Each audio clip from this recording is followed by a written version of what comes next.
से है। बहुत ही कम उम्र में इन्होंने एक ऐसा मुकाम हासिल किया जो लगभग सभी युवाओं को सफल होता है, लेकिन ये बहुत ही बड़ी मेहनत। इसके पीछे मैं चाहूंगा भाई रामदास अम्बेडकर जी को बनाए।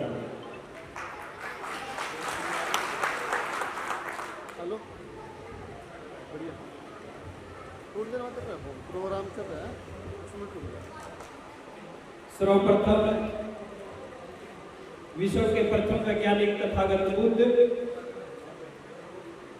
भारत देश में शिक्षा की क्रांति के जनक राष्ट्रपिता ज्योतिराव फुले,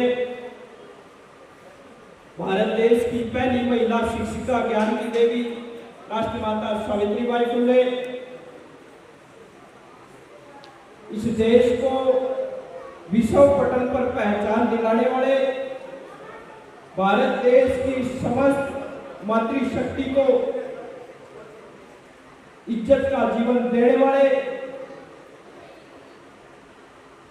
विश्व का सर्वश्रेष्ठ संविधान देने वाले,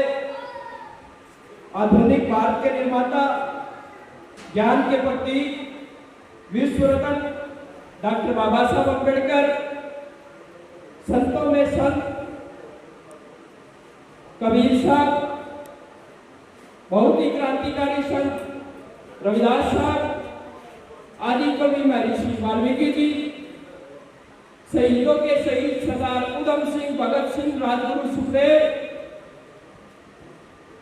देश में जन्मे विश्व में जन्मे सभी संतों महापुरुषों रहबरों गुरुओं को नमन करते हुए आज अंबेडकर क्रांति मिशन के प्रथम स्थापना दिवस पर भव्य सम्मान समारोह में आज की कार्यक्रम की मुख्य अतिथि, देश की शान, इस देश में दलितों के दिमाग में एक भूचाल लाने वाली हमारी बड़ी बहन सीमा कुशवाहा जी, यमुनानगर के पुलिस अधीक्षक साहब, भाई अंबेडकर क्रांति मिशन के राष्ट्रीय अध्यक्ष दलीप कंडारा जी, राष्ट्रीय सचिव राहुल अंबेडकर जी, राष्ट्रीय महासचिव फरीदाबाद से हमारे बाबू जी, क्या नाम है, लिंदुराम जी, भाई सुनील गौड़ जी, प्रवीण गौड़ जी, भाई करण जी फरीदाबाद जी, करनाल से प्रसिद्ध समाज सेवी खुशीराम कतलड़ी जी, प्रवीण उचाड़ा जी, संजय जय साहब, अशोक भुक्कल, पानीपत से नगर निगम के प्रधान, बहुत ही सम्मानित साथी सुभाष चंडालिया जी, और मेरे सामने बैठे तमाम मेरी मातृशक्ति, मेरे सम्मानित बुजुर्गों, नौजवान साथियों, आप सभी को मेरी तरफ से क्रांतिकारी जय भीम। मैं दो नारों की अपील करूंगा, उसके बाद छोटा सा वक्तव्य रखूंगा, उसके बाद मैं शेर का कार्यभार भी संभालूंगा। भारतीय संविधान जिंदाबाद, गली गली से आई आवाज, गली गली से आई आवाज। आज के इस कार्यक्रम पे पहुंचने पर यमुनानगर की शान भाई सोहेल सरोड़ा जी और तमाम साथियों का मैं स्वागत करता हूं। मैं बातें तो बहुत कम रखूंगा क्योंकि मैं इस संगठन का प्रदेश प्रभारी हूं। रामदास अम्बेडकर नाम है मेरा, मैं पानीपत से हूं और हम तमाम लोगों के साथ आए हैं।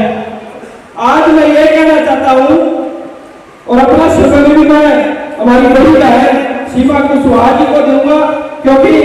ये वो शख्सियत है, निर्भया में एक कांड हुआ था, निर्भया कांड हुआ था दिल्ली में, और उन दलितों को फांसी तक पहुंचाने के लिए बहन जी के लिए जोरदार बाबा साहब अम्बेडकर की वो कोटेशन मेरे को याद आती है कि जिस दिन इस देश की बहन बेटियां जागरूक होगी तो इस देश को विश्व शक्ति, विश्व गुरु बनने से कोई नहीं रोक सकता।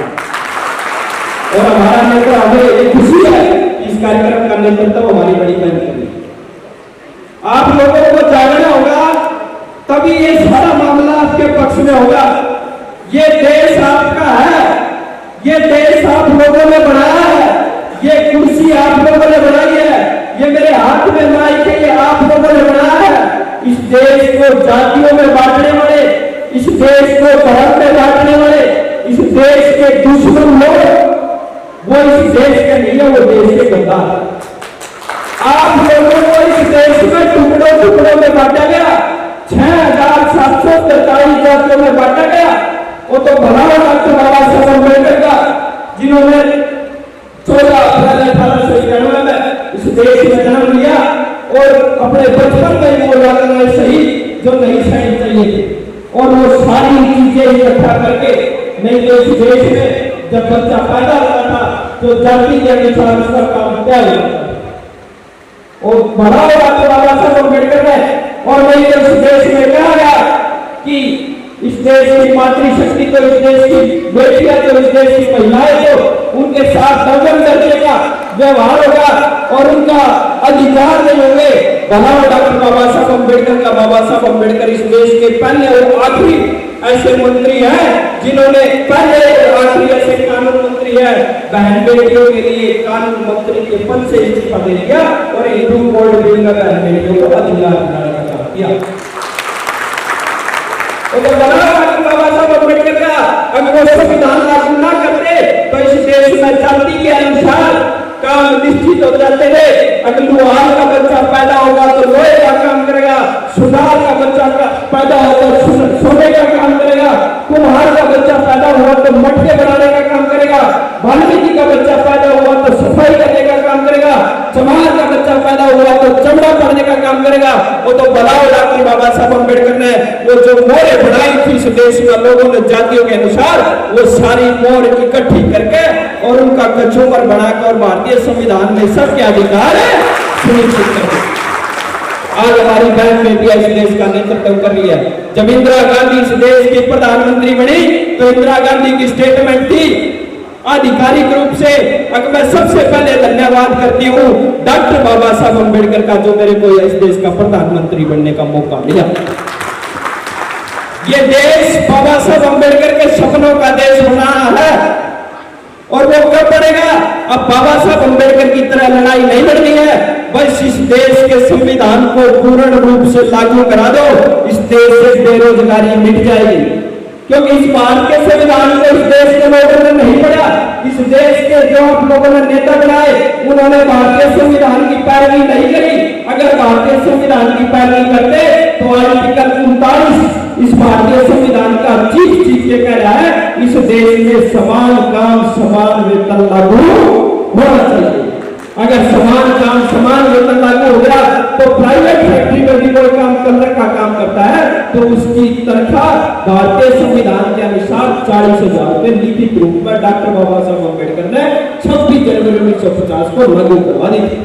वो तो इस देश की परिस्थिति ऐसी नहीं, इस देश के नेता ऐसे बड़े वो आप लोगों को अपने बीच से नेता पैदा करने हैं जो संघर्षों के आदि हो, जो बाबा साहब अम्बेडकर की विचारधारा को समझते हो, जो पेरियार साहब की विचारधारा को समझते हो, जो तथागत बुद्ध की विचारधारा को समझते हो, जो बहुजन महापुरुषों की इस देश को बचाने वाले भगत सिंह की विचारधारा को समझते हो, उधम सिंह की विचारधारा को समझते हो। जब ऐसे ऐसे लोग आप आर्टिकल 330-32 के अनुसार अपने जो है ना विधानसभा और लोकसभा में अपने प्रतिनिधि भेजोगे और इस देश की आवाज उठाएगी तो आर्टिकल 15 लागू हो जाएगा। आर्टिकल 15 में लिखा है कि इस देश में जाति, धर्म, लिंग और जन्म स्थान के आधार पर किसी के साथ कोई भेदभाव नहीं कर सकता। तो इस देश में मेरी बहन बेटियां जो 8-8 साल की, 9-9 साल की, 4-4 साल की बच्चियों के साथ बलात्कार होता है, आप लोग आवाज उठा दो। जो भी आपके पास नेता वोट मांगने आए उनको भारतीय संविधान की प्रति दिखा दो कि इस देश में भारतीय संविधान लागू 26 जनवरी 1950 को हुआ था और आर्टिकल 15 आज तक लागू नहीं है। देश की बहन बेटियां इस देश में सुरक्षित नहीं है तो आप वोट तब डालना जब भारतीय संविधान पढ़ दो। जब ऐसा काम आप लोग कर दोगे, जब ऐसा काम आप लोग कर दोगे, इस देश के लोगों को देश का वास्तविक नाम बता दोगे कि भारतीय संविधान, वो प्रति उठा के लेना भाई सुमित जी, वो वहां भारतीय संविधान रखा है, मैं आप लोगों को दिखा भी दूंगा कि भारतीय संविधान का आर्टिकल नंबर 1 अनुच्छेद नंबर 1 ये चीख चीख के कह रहा है कि भारतीय संविधान का नाम इंग्लिश में इंडिया है, हिंदी में भारत है। पर देश के हुक्मरान, देश के निकम्मे लोग, देश को बेचने वाले लोग भारत को हिंदुस्तान कहने का काम करते हैं, देश के साथ गद्दारी करते हैं। आप लोगों को ये चीज समझनी होगी। नौजवान साथियों, आपके कंधों पर इस देश का भार है, इस देश को बचाना है। जैसे भगत सिंह जी का इस देश में इतिहास लिखा गया कि भगत सिंह जी ने अपनी युवा उम्र में ही देश के लिए फांसी चढ़ने का काम किया, तो आप लोगों का भी इतिहास लिखा जाएगा कि 2021 में दौर चल रहा था, भारतीय संविधान की लड़ाई लड़ रहे थे। आप लोगों ने अगर भारतीय संविधान को बचाने की लड़ाई लड़ी तो आपका नाम अक्षर में आएगा, आपका सोने के अक्षरों में नाम लिखा जाएगा कि आप देश बचाने के बाद आप लोगों का नाम इस देश में होगा कि आप लोग देश को बचाने वालों में थे, आप देश के वफादार लोग थे। अगर आपने भारतीय संविधान की लड़ाई नहीं लड़ी, आपने देश के कर्मचारियों की लड़ाई नहीं लड़ी, आपने देश की बहन बेटियों की लड़ाई नहीं लड़ी, आपने इस देश के मजदूर किसान की लड़ाई नहीं लड़ी, तो इस देश में फिर 2021 का इतिहास लिखा जाएगा और आप लोगों का गद्दारों का नाम आ जाएगा। तो आप लोगों को यह सुनिश्चित करना है। और क्रांति करने वाले कुछ ही लोग होते हैं, भगत सिंह जैसे कुछ ही लोग पैदा होते हैं, सरदार उधम सिंह जी जैसे कुछ ही लोग पैदा होते हैं जो इस देश को बचाने की लड़ाई लड़ते हैं। आप लोगों ने इस देश को बचाने की लड़ाई लड़ी है। अगर आप इस देश को बचाने की लड़ाई, भाई प्रदेश अध्यक्ष, हरियाणा के प्रदेश अध्यक्ष भाई राजन रटौली जी पोते हैं, इनका तालियां बजा के एक बार जाना स्वागत करो। और मैं इन नौजवान साथियों से निवेदन करूंगा, आप सभी तुरंत बैठ जाए, आप सभी साथी बैठ जाए, आराम से बैठ जाओ। नारेबाजी यहाँ मंच से हम नारा लगाएंगे, भाई राजन रटौली जिंदाबाद। अभी आप आराम से बैठ जाओ। तो मैं जो बात कह रहा था, आप लोगों ने भारतीय देश को बचाने की लड़ाई लड़नी है, क्योंकि इस देश के लोगों से बचेगा। जब इस देश की बहन बेटियां सुरक्षित होंगी, जब इस देश का मजदूर सुरक्षित होगा, जब इस देश का कर्मचारी सुरक्षित होगा, जब इस देश का किसान सुरक्षित होगा। अन्यथा इस देश के निकम्मे लोगों ने भारत के जो है ना लेबर एक्ट में, हमें बाबा साहब अम्बेडकर जब लेबर एक्ट के काउंसिल के मेंबर बने 1942 में, तो बाबा साहब अम्बेडकर ने 14 घंटे जो लोग काम करते थे उसको 8 घंटे करवाने का काम किया। और पिछले दिनों इन्होंने लॉकडाउन में फिर 8 घंटे से 12 घंटे काम करवाने के लिए बिल पारित करे। वो तो आप जैसे लोग, जिनका लोग हो कि आप लोग आवाज उठा रहे हो, वो काम को पूरा नहीं कर पाए। आप लोगों को इस देश को बचाना है। मैं अपना